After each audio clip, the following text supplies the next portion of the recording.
Good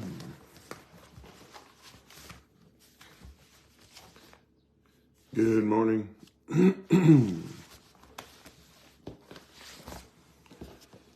made it back to Monday. My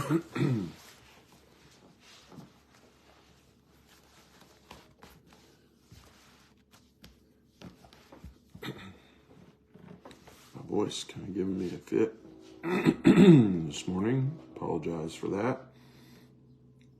Jim, good to see you on here today. There we go. Betty, good morning. It's a good day.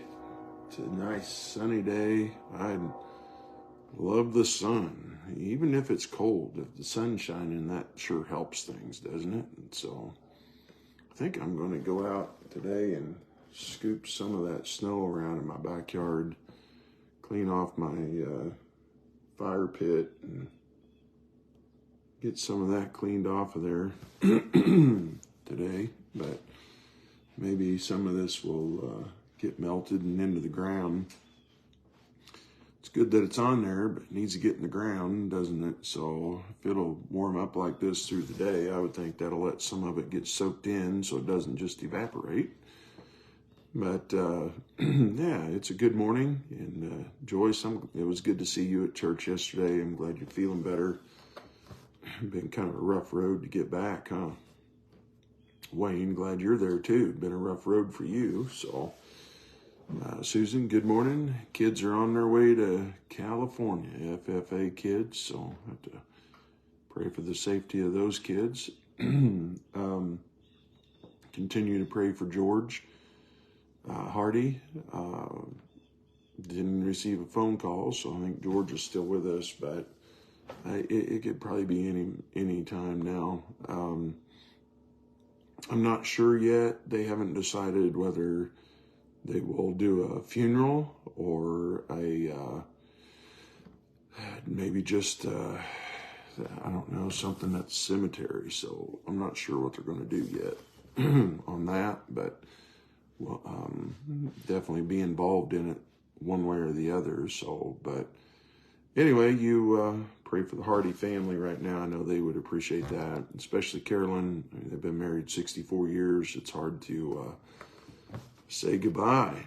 But here we are. It's a Monday.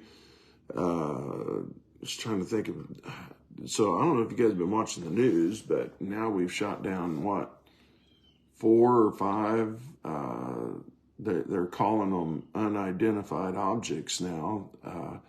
They know exactly what they're shooting down. They're just not telling anybody. The last one came over the Great Lakes, and it was only 20,000 feet high. So 20,000 feet, you definitely would be able to see it real easily. And telling everybody it's unidentified. Give me a break. You guys know exactly what's going on. You're just not telling anybody. And another reason not to trust this worthless government. I don't know. I'm just, anyway, so for those of you who went to bed, the Chiefs won the Super Bowl last night. So there you go. And Nelson, that's not ping pong, that's football. So,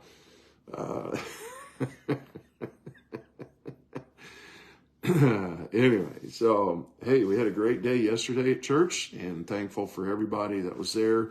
I'm just thankful now that we have enough chairs that nobody's feeling like, oh, if I show up late, they're going to have to pull a chair out for me and make a scene. And that's not the case. So we have the chairs now set up, and we'll start working on those cameras this week. I'm excited about that. I think it'll help our live stream also with the new cameras, the new system that we're putting in. I think that will help things. So just bear with us. It's like anything electronics. You got to kind of work some kinks out along the way. So, yeah. So anyway, I'm excited about that. And you're right, Todd. Years ago, they just took the fun right out of the Super Bowl, right out of football.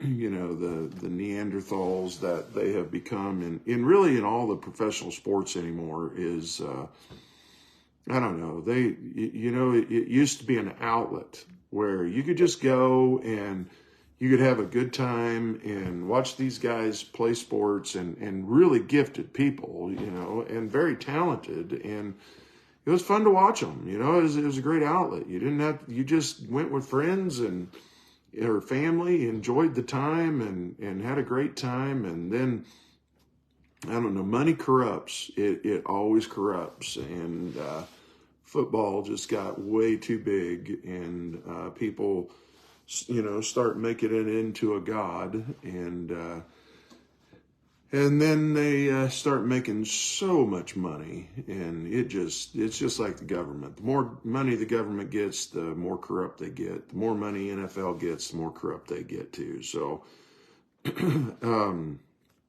anyway, enough of that junk anyway. So, nothing much in the news either. We're just going to move forward here and see some good things. I'm glad that, first of all, when we read the Bible, we find out that people are dramatic. There's a lot of drama in the Bible, right? But I am thankful that God is not one. And God is the same every day. And it's just good to have something that doesn't change, right? I mean, it's just good to see the goodness of God and see that He never changes and know what He expects and knows what He wants for us. And I'm thankful for that. And so we ought to show that love, right? I mean, I mentioned this yesterday at church, just in passing, and I forgot when I mentioned that yesterday in the pulpit. I used this Bible for all my devotions, and I have my red Bible that I use when I preach, and it's my study Bible. This is my devotion Bible. That's my study Bible. And anyway, I had all those verses highlighted in this Bible, but I didn't have them all highlighted in that Bible. And I about lost my place yesterday when I thought of that and wanted to share that with you. And then I started turning. I'm like, oh man, I don't have those things highlighted, so I hope I can find them. But here, so I'm going to go back. I'm going to share this with you. And I think that we obviously ought to have a love for God, right? And there ought to be a fear of God too. There are some things that we do because we love God, but we also fear Him. We don't want to disappoint Him, and we don't want Him mad at us, and we don't want Him having to chasten us and pull us back. So there's some of this out of obligation, but much of it needs to be just motivated by love, right? And that's part of our giving. And I have found that, and I believe in the tithe, okay? I believe that the tithe is still relevant for us today in the church age. I do. I believe that the tithe was instituted before the law was ever instituted. Abraham tithed, and way before the law was ever given. And so, 500 years, 600 years before the law was given. And so, maybe more than that. I don't know. Definitely over 500 years. And so the tithe has always been there. And I believe that even in the New Testament, Jesus told the Pharisees one good thing that they did was they still tithed. And so some believe that it's not for us today. I just don't see where we can get that, because it's always been something that God has, and it just always seems to have been there. God doesn't change on that. And so anyway, that's some of that. And I believe that when we honor God, God honors us back. I do believe that. And I believe that when we don't, that we're like Malachi, where if we don't want to use our giving to honor and glorify God, then we're going to walk around with our money bag with a hole in it. And we're not going to see the blessings of God. And I believe that the storehouse that He talks about in the Old Testament is the church of today. And so I'm real happy to tell you and bold enough to tell you that I don't waste my time giving money to Red Cross. I don't waste time giving my money to American Cancer Society or any of these. You find out that very little of that money actually goes to what you are giving it to. I don't know if you saw this. Russell Wilson he's the quarterback for the Broncos and has set up some kind of a charity years ago, and they said that only 24 cents every dollar actually goes to what it's supposed to go to. 24 cents. So 76 cents of that's going in somebody's pocket and out of your kindness. Well, I can tell you that what is given to the church is used for the ministry of God, one way or the other. And so there's a great accountability, but I do believe we ought to give. Okay, I really expounded a long time there on that. I just want to explain myself.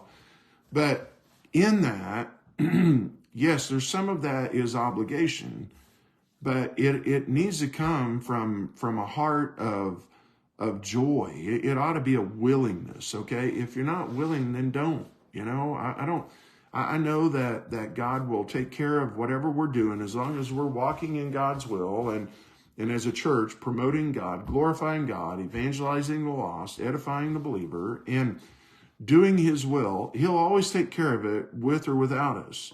And so I know that and I trust that. But it's great when we do give as we should. And this is what it says. Chapter 35, verse 5 of Exodus. And God tells Moses, "Take ye from among you an offering unto the Lord, whosoever is of a willing heart." And so, we ought to be willing, right? And then it goes on further, verse 21. "And they came, every one whose heart stirred him up, and every one whom his spirit made willing. And they brought the Lord's offering to the work of the tabernacle of the congregation, for all the service and for the holy garments." Verse 22, "And they came, both men and women, as many as were willing hearted."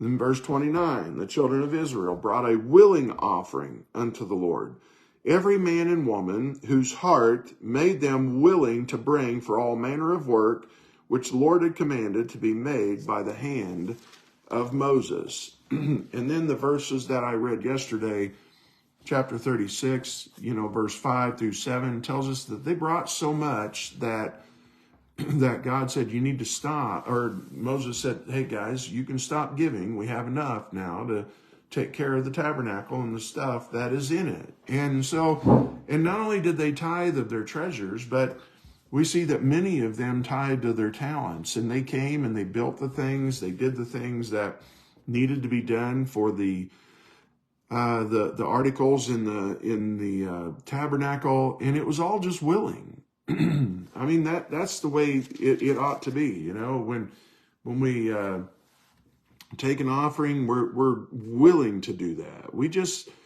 give back whatever it is that God has given us, and God, here, you can have this back. I don't want this, and this is for you, and this is for whatever the projects are that's going to help to promote and to honor and glorify God. I mean, those are the things that that we ought to do. And I know, and I know this, and I've seen it so often that when we give exactly what God tells us to give, and I believe God gives us that. I believe you can pray for God to give you a specific number in your giving, and he'll do that. And give it. I mean, that's what he wants, right? That's what he wants from you, for him. And so just give it back to him. And you'll see God bless that. And it's a trust, and it helps build your faith. And so anyway, that's, and I see that in our church. I have no doubt that I know for a fact, I have never, ever been in a church that gives like our church does. I've never seen a church that is so giving and uses that money to honor and glorify God in all kinds of ways. Do we do that? And I'm thankful for that. I'm thankful for the generous giving attitude of our people. And we need to be generous that way with our time and our talents that we have, and just continue to give those to God. And why? Because he deserves it all. Everything that we have, he deserves, right? And so it tells us in verse 1 of Psalm 34, it just reminds me of, and here's the thing, our giving so often will be represented by the attitude that we have, right? And if we have an attitude of thankfulness and gratefulness, then and a heart of praise, it's just easy to give it to God, right? In Psalm 34, I read the first 10 verses of this and want to read them with you and just show you why the heart of thankfulness we ought to have. I will bless the Lord at all times. His praise shall continually be in my mouth. David wrote this at a time when he was scared, and he had gone to this king for help, who was not an Israelite king. He's running from Saul. So this is a Philistine king who's the enemy. And he gets there and he acts like he's lost his mind. And he does that so the king won't kill him, right? Well, after that, the king boots him out, right? And drives him away, and he departs. And then this is when he writes this psalm. And so he says, I will bless the Lord at all times. His praise shall continually be in my mouth. My soul shall make her boast in the Lord. The humble shall hear thereof and be glad. O magnify the Lord with me, and let us exalt his name together. I sought the Lord, and he heard me and delivered me from all my fears. Isn't that good to know that God's the one that can take away the fears that you have, whatever they may be? You know, you're afraid to give because you're afraid you'll go broke. You know what? If you're in God's hands, you're going to be completely safe if you use your money to honor and glorify God. And you will be okay. You might not have all of the fancy things that everybody else has, but you'll have everything that you need. And they looked unto him and were lightened, and their faces were not ashamed. This man cried, and the Lord heard him and saved him out of all his troubles. The angel of the Lord encampeth round about them that fear him, and delivereth them. O taste and see that the Lord is good. Blessed is the man that trusteth in him. O fear the Lord, ye his saints, for there is no want to them that fear him. The young lions do lack and suffer hunger, but they that seek the Lord shall not want any good thing. That's a promise of God. I mean, we're talking about the omnipotent God Almighty, creator of the world, has made the statement. These are God's words, okay? David wrote what God told him to write, all right?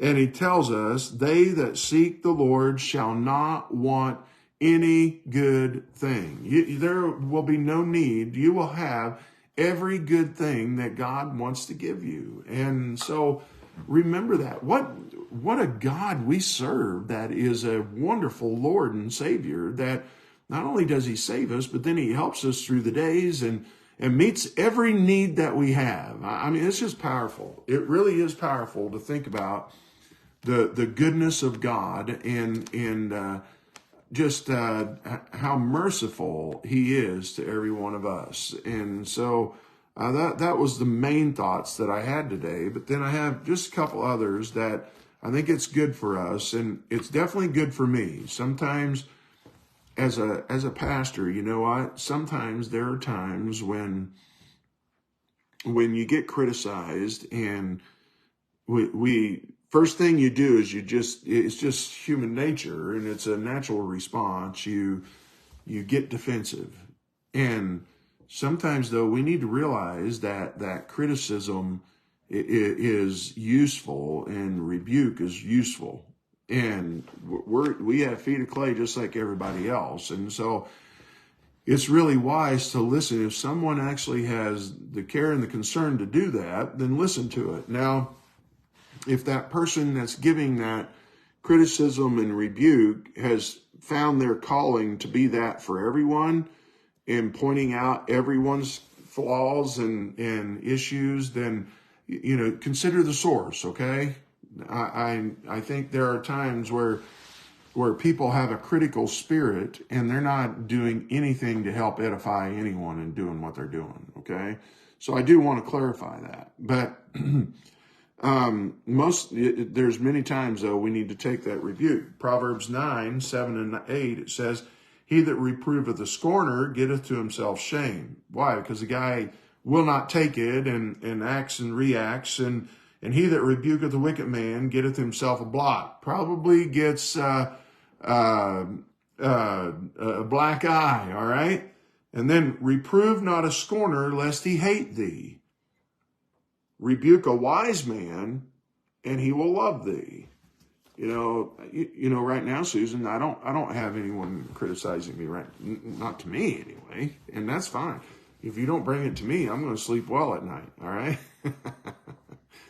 But I think that it just helps us to understand that we need to walk humbly with God. We're not perfect, okay? There are some times where we do wrong, all right? There are some times where maybe we don't make the greatest of decisions, and we need to turn around and go a different direction, right?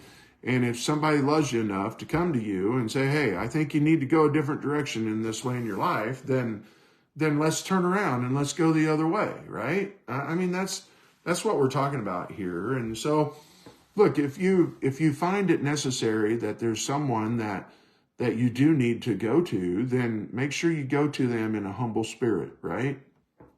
And if someone approaches you about something, then be humble in the taking of the criticism. Even if it is someone that criticizes all the time, you can listen to what they're saying, and you can still take that, and if there's something really that would work better in your life, then take it and learn from it. I mean, it's all in the attitude. And really, if we have the attitude of Psalm 34 and just a thankful, grateful attitude, then it will help us when we have to deal with that. All right. So anyway, that was just thought that came to me. And then the last thing that I have is I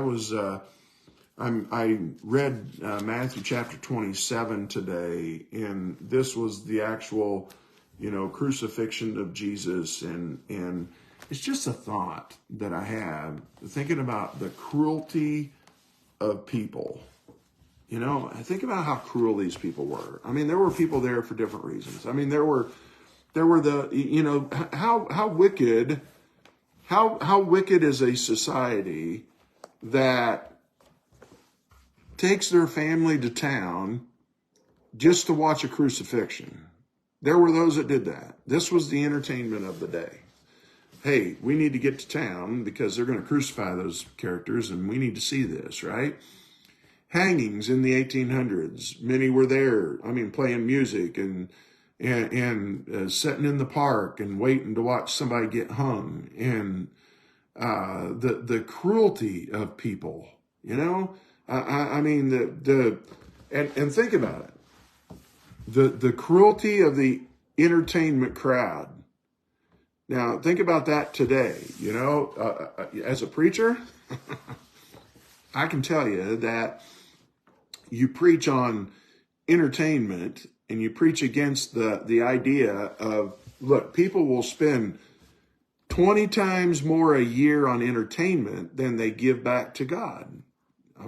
There are many who do that, okay? There are many who will spend all of their money on entertainment and not give anything to God. Well, they don't. They're probably unsaved anyway, so don't expect them to do anything differently. But but when a preacher preaches against entertainment, you guarantee you're going to tick somebody off. I mean, we had a kid one time that was going to go to camp, and we told them, and we've always told them this, that you're not going to wear any shirts or any apparel that promotes some ungodly band, some ungodly person, or you're just not going to do that. You are not representing them at a church camp. You need to represent Jesus Christ, okay? And you're not going to be representing some ungodly reprobate band. And so this kid gets mad because he wants to wear some shirt of some band. And mom and dad let him stay home because he's offended. And, okay, so what has that band done for that kid? Really? Has he met that band? No. Does that band pray for him every day or at any time at all? That band probably doesn't even know how to pray unless it's to Satan.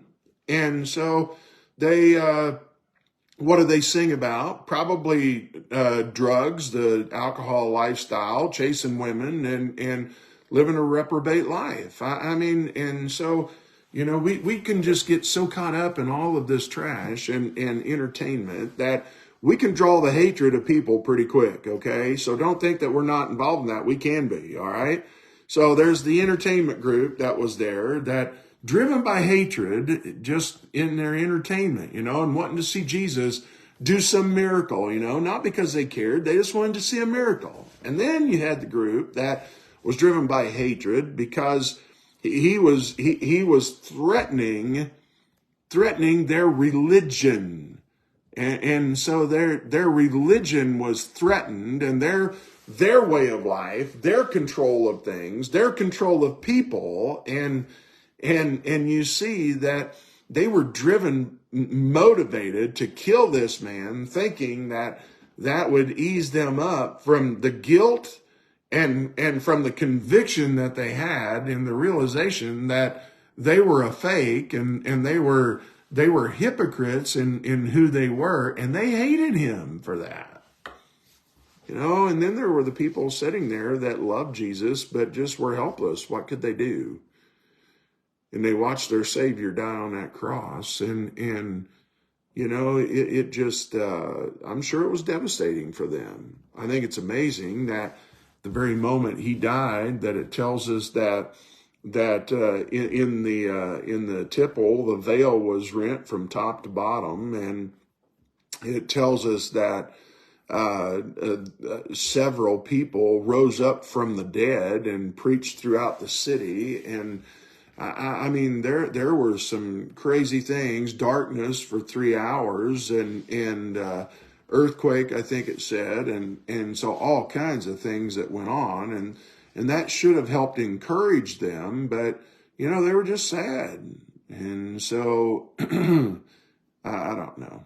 It was just a thought I had of the different attitudes that were there that day. And you know what? This is an amazing thing, is Jesus died for all of them.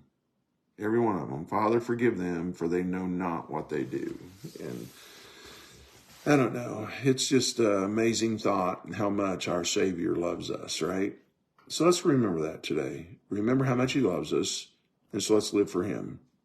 We just live for him, and he'll guide us and bless us and use us greatly today as we just walk with him. So anyway, those are the thoughts. It's Monday's musings. So you guys have a great day today. Let's get out there. Tell somebody about Jesus. Give somebody a track. And let's just make sure that when our days end, that we end well. God bless you guys.